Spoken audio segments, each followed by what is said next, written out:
भारतीय washing party. जी हां, यही तो नाम है जो इन दिनों भारतीय जनता पार्टी का हो चला है। यानी अगर एक से बड़ा एक भ्रष्टाचारी, एक से बड़ा एक घोटालेबाज इनके सामने घुटने टेक देता है, साहिब के सामने मत्था टेक देता है, इनके जूतों पर अपना माथा रख देता है, तो यकीन मानिए उससे धुला हुआ, उससे ईमानदार, उससे ज्यादा स्वच्छ छवि का नेता कोई नहीं है। विपक्षी तो सारे के सारे घोटालेबाज है, चाहे वो सत्ता में हो या ना हो। कुछ ऐसा ही इन दिनों दिल्ली की सरकार के साथ हो रहा है, यानी आम आदमी पार्टी के नेताओं के साथ हो रहा है। आम आदमी पार्टी के तमाम नेता जो मंत्री हैं उन्हें जेल में ठूंस दिया गया। शराब घोटाले को इस देश का सबसे बड़ा घोटाला बताया जा रहा है, जबकि बड़े बड़े घोटालेबाज खुद कमल छापों की पार्टी में पड़े हुए हैं। साहिब कहते हैं कि इतना मेरा ताप है कि कोई घोटालेबाज मेरे आसपास रह नहीं पाता। लेकिन सोचिए, अजित पवार के साथ खड़े नजर आते हैं, जो चंद्रबाबू नायडू हैं, जिनके लिए इस शब्दावली का इस्तेमाल कर रहे थे, उन्हीं चंद्रबाबू नायडू को खींचकर मंच पर लाने की कोशिश करते हैं, तमाम चीजें। लेकिन इन सब के बीच एक खबर आपने देख ली होगी कि अब अरविंद केजरीवाल को ईडी की तरफ से नोटिस दिया गया, समन दिया गया कि आपको पेश होना होगा। इसी बीच लगातार कमल छाप कहने लगे जैसे ही पेश होंगे पूछताछ होगी, गिरफ्तार कर लिया जाएगा। आज मैं इसकी बात नहीं करूंगा, मैं बात करूंगा अरविंद केजरीवाल की। अब तक जो ईडी का समन भेजा गया था, उस समन पर उछल उछल कर भारतीय जनता पार्टी के नेता मौज काट रहे थे कि केजरीवाल भी जेल गए। लेकिन केजरीवाल ने बिल्कुल उसी स्टाइल में ईडी को बुरी तरीके से फटकार दिया। नमस्कार, मैं हूं प्रज्वल गौतम और आप देख रहे हैं द घंटा।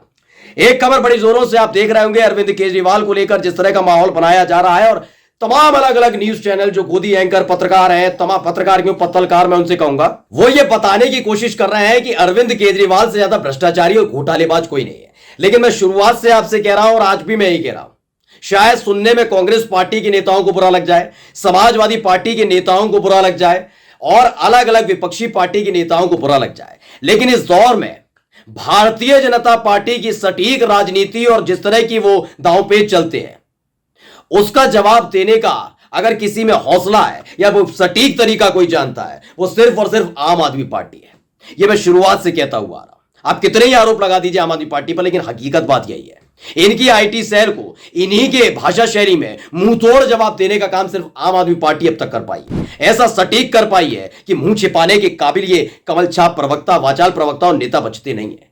खैर, ईडी ने जो समन भेजा उसमें कहा गया है कि भाई आइए आपसे पूछताछ करनी है। इसका आप जवाब आप देखेंगे अरविंद केजरीवाल ने जो दिया है ईडी को, उसे सुनते ही आप हंसते हंसते लोटपोट हो जाएंगे, क्योंकि भारतीय जनता पार्टी के तमाम नेताओं के चेहरे सफेद हो गए। वो करें क्या, ईडी वाले अधिकारी परेशान है कि ये हो क्या गया। हमें तो लग रहा था कि साहिब के आदेश पर आज ही से गिरफ्तार कर लेंगे, लग रहा था पूछताछ ही तो करेंगे। पूछताछ में क्या करेंगे, कुछ पूछना तो हमें है नहीं, हमें तो साहिब की आका की हुजूरी तो बजानी है, तो क्या करेंगे, हम गिरफ्तार कर लेंगे। लेकिन हो गया उल्टा खेल। खेल क्या हुआ वो देखिए।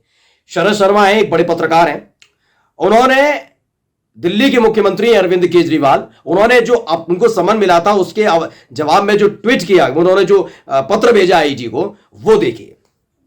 इन्होंने लिखते हैं अपने ट्विटर हैंडल पर से, जो मुख्यमंत्री अरविंद केजरीवाल की जो लेटर है उसको पढ़िए। दिल्ली के मुख्यमंत्री अरविंद केजरीवाल ने ईडी को लिखी है चिट्ठी, ईडी के समन का जवाब दिया। केजरीवाल ने कहा समन में यह स्पष्ट नहीं है कि मुझे गवाह के तौर पर बुलाया जा रहा है या फिर संदिग्ध के तौर पर। सोचिए, ये जांच एजेंसियों के होनहार अधिकारी हैं। मेरा सवाल यही उठता है, सच सच बताइए, ये जो जांच एजेंसी समन भेज रही है तमाम विपक्षी नेताओं को, ये वाकई जांच एजेंसी के अधिकारी खुद बैठकर टाइप करवा रहे हैं या कोई और टाइप करवा रहा है? सोचिए, इतनी बड़ी गलती कैसे हो सकती है कि आप एक चुने हुए मुख्यमंत्री को बुलाते हैं और उसमें यह भी नहीं बता पाते कि गवाह के तौर पर बुला रहे हैं या फिर आप संदिग्ध के तौर पर बुला रहे हैं। यानी पहले ही स्तर पर उस समन का धज्जियां उड़ गई थी।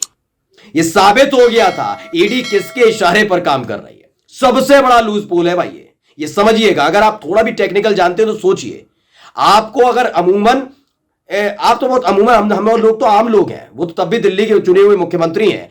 आप सोचिए, हमें भी अगर कुछ बुलाया जाएगा तो हमें बताया जाएगा, हमें गवाह के तौर पर बुला रहे हैं, संदिग्ध के तौर पर बुला रहे हैं, हमें गिरफ्तार किया जा रहा है, हमें हिरासत में लिया जा रहा है, हमसे पूछताछ के आधार पर तमाम चीजों के बारे में अगर आपको बुलाया जाता, समन आता है ना, तो इस आधार पर सब चीजें होती हैं। लेकिन जल्दबाजी में साहिब की कीर्तन करने हैं, मंजीरा उनके नाम पर जाना है, तो सारी की सारी एजेंसियां लग गई थी। लग रहा था जैसे कि बाहर से टाइप करके ईडी को भेज दिया गया था कि लाओ जाओ भेज दो केजरीवाल को, और जैसे ही 2 नवंबर का आए उसी दिन दबोच लेना। दूसरा देखिए केजरीवाल जी ने क्या कहा है। उन्होंने कहा यह भी साफ नहीं है कि मुझे व्यक्तिगत तौर पर बुलाया जा रहा है या मुख्यमंत्री के तौर पर या आम आदमी पार्टी के राष्ट्रीय संयोजक के तौर पर। जो लेटर है ना उसकी एक एक पुर्जे धागे धागे खोल कर रख दिए दोस्तों। मैं आगे जैसे जैसे पढ़ता जाऊंगा यकीन मानिए और आगे आगे आप इस वीडियो को देखते चले जाएंगे, क्योंकि उसमें यह तक नहीं पता था कि किस आधार पर बुला, मुख्यमंत्री के तौर पर, संयोजक के तौर पर, या एक मतलब व्यक्तिगत तौर पर या अरविंद केजरीवाल को बुलाया जा रहा है, यह बताया नहीं गया। समन राजनीति से प्रेरित है, ये कहते हैं अरविंद केजरीवाल। इसके लिए वो क्या कहते हैं सुनिए। 30 अक्टूबर की दोपहर से ही भाजपा नेताओं ने कहना शुरू कर दिया था कि मुझे समन किया जाएगा और गिरफ्तार किया जाएगा। बिल्कुल ये सवाल ये है कि ईडी अपना काम कर रही है, जांच एजेंसी अपना काम कर रही है, इन भाजपा के नेताओं को कैसे पता लग जाता है कि वो समन भेजा जाना है? ना मीडिया को पता, ना किसी को पता, किसी को नहीं पता। बीजेपी के नेताओं को पता होता है, अपने अपने न्यूज जब न्यूज चैनल बैठते हैं ना चेहरा चमकाने, ओखलाहट में भूल जाते हैं। इन्हें यह भी पता होता है पूछताछ के तुरंत गिरफ्तार कर लिया जाएगा। मेरी छवि खराब करने के लिए समन मीडिया में ईडी ने लीक किया।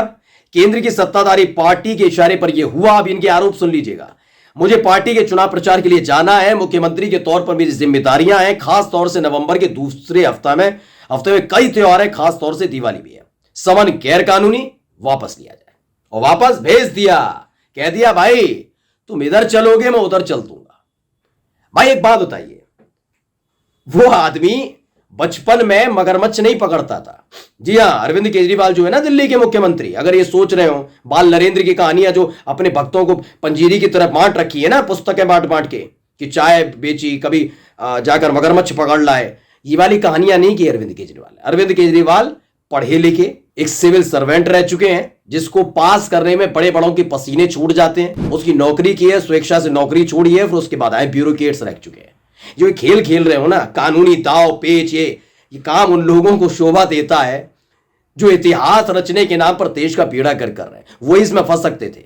मैंने कहा ना, मैंने शुरुआत में भी कहा था वीडियो में, अब भी कहता हूं, डंके की चोट पर कहता हूं। ये इसीलिए तो सबसे ज्यादा परेशान है। सोचिए, जोड़ तोड़ इधर उधर करने की कोशिश दिल्ली में भी की गई, लेकिन सारा कम करने के बावजूद भी अभी तक आम आदमी पार्टी की सरकार को गिरा नहीं पाए। सब कुछ कर लेने के बावजूद भी इनकी हिम्मत नहीं हो रही है। ये समझ नहीं पा रहे करा क्या जाएगा, क्योंकि इनके पास तोड़ नहीं है आम आदमी पार्टी का। एक से एक पढ़ा नेता है, वहां पर पढ़ा लिखा नेता है भाई। अब मैंने कहा ना, बाल नरेंद्र की कहानियां नहीं सुनी हर किसी ने। आम आदमी पार्टी में बाल नरेंद्र की कहानियां सुनने वाले लोग नहीं है, वहां ब्यूरोक्रेट्स बैठे हुए हैं। तो समन का जवाब जैसे ही अरविंद केजरीवाल की तरफ से गया है, ईडी से ज्यादा परेशान तो भारतीय जनता पार्टी के नेता हो गए। नमस्कार।